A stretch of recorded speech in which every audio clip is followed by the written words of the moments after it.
Welcome to Episode 9, Readiness Assessment versus Validated Assessment, where we compare the two main paths organizations take to achieve assurance and how to choose between them.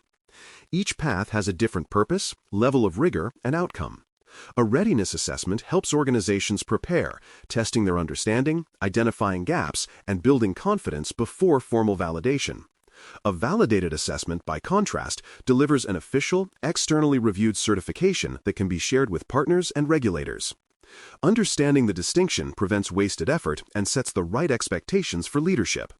Too often, teams rush into validation without the discipline or documentation needed to succeed, while others linger too long in readiness mode and miss business opportunities. This episode explains how to decide where you belong, what each path demands, and how to plan a transition that makes sense for your goals and maturity level. A validated assessment, by contrast, is a structured and externally reviewed engagement that results in formal deliverables, a certification letter, and a detailed report.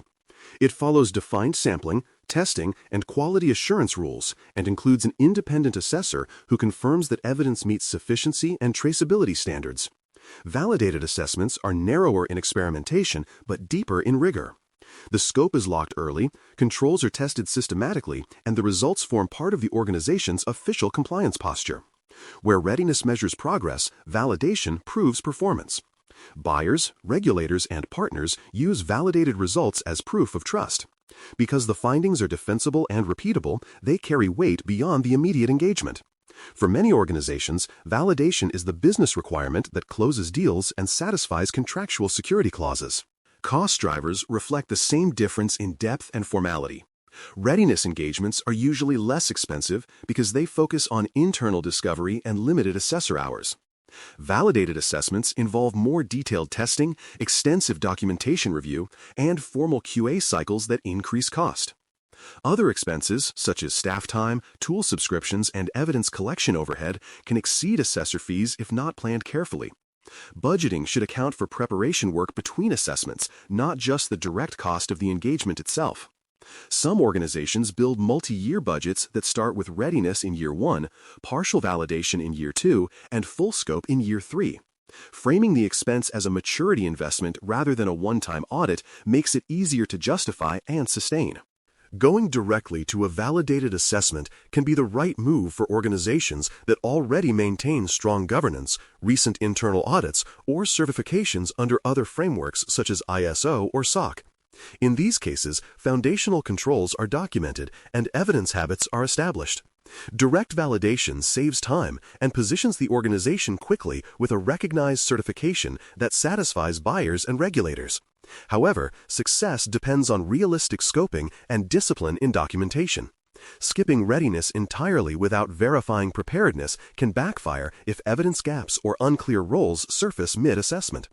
Before choosing the direct route, teams should conduct an informal gap check to ensure that every control has an owner, a policy, a procedure, and proof ready for review.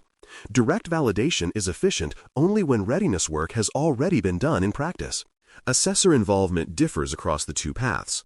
In readiness, assessors act as advisors, helping interpret requirements, validate understanding, and recommend improvements. They are partners in preparation rather than formal reviewers. In validation, assessors shift to a verification role, applying objective tests, recording evidence sufficiency, and maintaining independence in scoring. The cadence also changes. Readiness meetings are informal and exploratory, while validation follows scheduled milestones with deliverable deadlines. Building a good working rhythm with assessors in both contexts is crucial because the same firm often handles both stages. Early collaboration helps them understand your environment, reducing time spent clarifying scope later.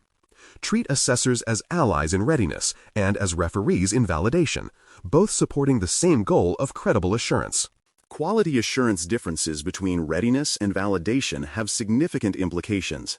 In readiness, QA is internal and educational. The aim is to teach teams how to produce clean, traceable evidence. Feedback cycles are shorter and less formal. In validation, QA becomes a gate that determines whether results are accepted or returned for correction. It involves multiple layers of review: internal QA by the assessor firm, external QA by HITRUST, and sometimes spot checks by customers. Each layer expects completeness, accuracy, and consistency across controls. Understanding this escalation prepares teams for the stricter scrutiny of validation and motivates better discipline during readiness. Treat every readiness QA comment as a rehearsal for the questions formal reviewers will later ask. Switching paths or upgrading midstream is possible, but requires coordination. Some organizations start with readiness and convert to validation once progress is strong, reusing much of their collected evidence. Others pause validation and step back into readiness after discovering unmanageable gaps. My CSF supports transitions by retaining scope, mappings, and artifacts, but timelines and fees may change. The key is communication. Inform assessors early, document reasons for the switch, and reset milestones so expectations stay aligned. Upgrading midstream is smoother when readiness work was structured from the start, with naming conventions and traceability intact. The more disciplined the early work, the easier it is to pivot without losing time or credibility. Risks, trade-offs, and common mistakes differ by path but share a theme. Unclear intent creates waste. The main risk in readiness is stalling indefinitely, never declaring the organization ready for external review. The main risk in validation is entering too soon and failing QA due to poor evidence quality.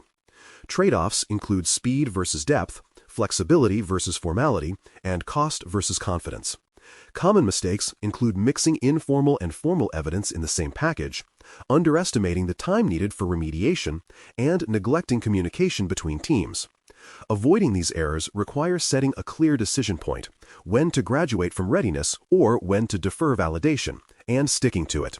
Discipline and transparency reduce surprises for everyone involved. Choosing the right path depends on readiness of people, process, and proof. Evaluate whether policies and procedures are current, whether evidence can be produced consistently, and whether leadership understands the commitment required for validation. Consider external drivers such as customer demands, contractual deadlines, or regulatory pressure. Then choose deliberately, knowing that both paths serve a purpose. The right decision aligns with maturity, resources, and risk appetite. Teams that plan realistically can use readiness as a learning phase or validation as a business differentiator, depending on need. Either way, the goal remains the same: credible, repeatable assurance grounded in facts rather than intentions.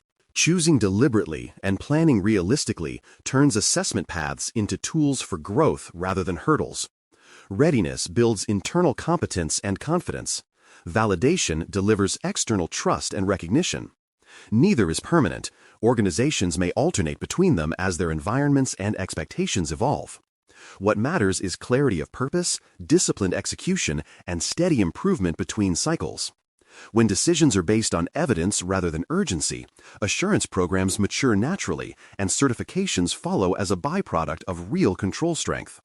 The lesson is simple: understand where you stand, pick the path that fits, and treat every assessment as a step toward lasting credibility.